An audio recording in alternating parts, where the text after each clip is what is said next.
Good morning. It is Tuesday, June the 11th, 2024, and I have cherries to pick.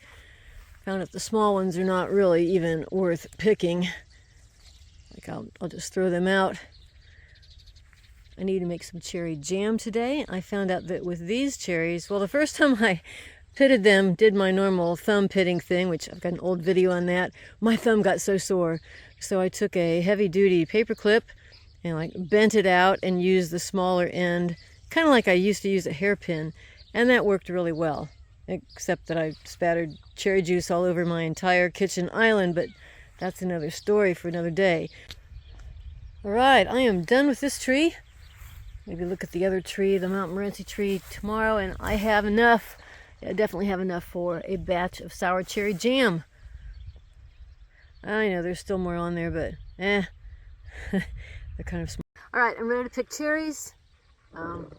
This ice cream pail with a handle on it works really well.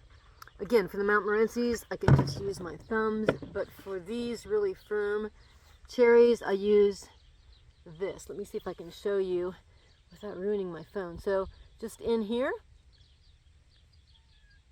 I would go much faster than this, but again, I don't want to make things messy. And then it just pops right out, just like that. And these cherries are the unpitted ones, before I use my trusty paper clip. And these cherries are the pitted ones. Now to make cherry jam, I wrote on here I need 4 cups of cherries chopped and then 5 cups of sugar. Yeah, I know, it's ridiculous. But these are really sour, so these will need a lot of sugar.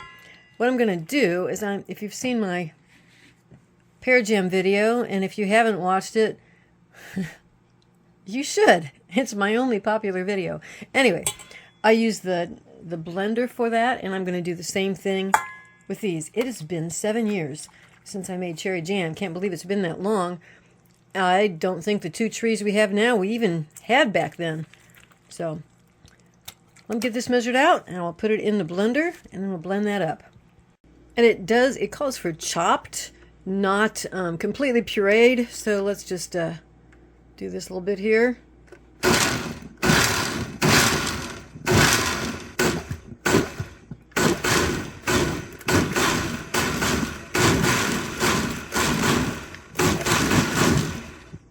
All right, yeah, you like that beat? All right, now it's time to dump it in a pot. All right, I'm going to stir this in, and then I'm going to measure out the 5 cups of sugar, and then this has to just come to a boil. We dump the sugar in all at once, and then we stir it. Oh, yes, I forgot. Again, it's been 7 years, you'll forgive me. But cherry jam, cooking cherry jam, it makes a horrible amount of foam, and so I am going to put probably a teaspoon of coconut oil in here. I will use the fractionated coconut oil. Let me do that right now before I forget. Oh, I spattered on my clean stove again. All right, we have about a cap full of the kind of coconut oil that stays liquid. Now let's measure out exactly 5 cups of sugar, and then once I've measured that out, then I'll turn the stove on. Well, I just noticed that this sugar that my husband bought at Rural King is from Michigan, which means it is not cane sugar, which means it's beet sugar, which means it's probably GMO. Oh well, that's all I have, so I'm going to have to use it. And there we have it. That is 5 cups of sugar. So now let's get this started.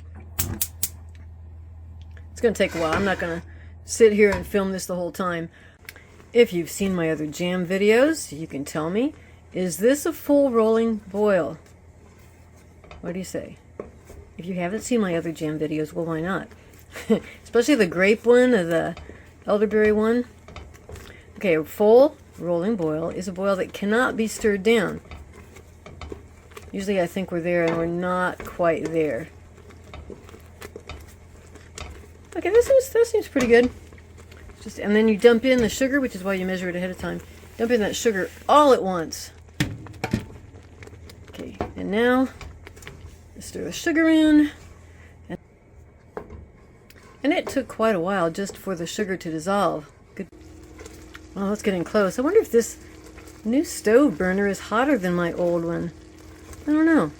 Well, I hear my husband's phone ring, but too bad. Plus, all we've had all day was spam calls anyway. And I think we are ready to hit that 1-minute timer. If the call is important, then we'll call back, right? We're not leaving this alone on the stove without stirring it. Okay, it's set. We'll check back in 1 minute. Okay, that is a minute. Turn it off. So we can turn this off. If you notice, this is almost as dark. It looks pretty much the same as my grape jam. Maybe not quite as dark, or grape jelly, not quite as dark as elderberry jelly. I'll take this off the heat and keep stirring it for, I don't know, maybe 10 minutes or so. If you don't stir it before you put it in the jars, the fruit's just going to float to the top. Okay, if you can see from this, there's no foam at all. I would have been skimming foam for 3 or 4 minutes if I hadn't added that just tiny bit of liquid coconut oil. Okay, we'll fill these jars. I decided instead of 2-pint jars, let's do some of these half-pints. So, hopefully I waited long enough. What do I mean by that? Hopefully I waited long enough so that the fruit won't float to the top. Okay, this is a two-handed job. I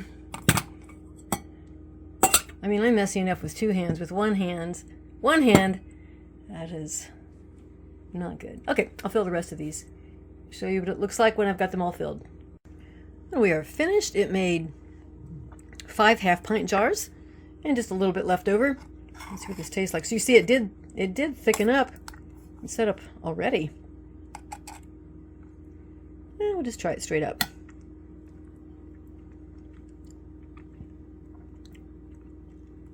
That's a lot of flavor. It's good. It's really good. Real quick, something important I forgot to add. I'm going to freeze this. So what I will do is set it out on the counter with the lids on and rings for 24 hours, and then I will, well, then I'll put it in the refrigerator until it gets really cold, and then I'll freeze it. But if you were going to can it for the shelf, you know, like not freeze it, then what you need to do is make sure you have sterilized your jars, sterilize the lids, the rings, and then process it. I've never done that, so I'm not really even sure how long it takes, but there should be directions for that on the pectin package. Now we're done.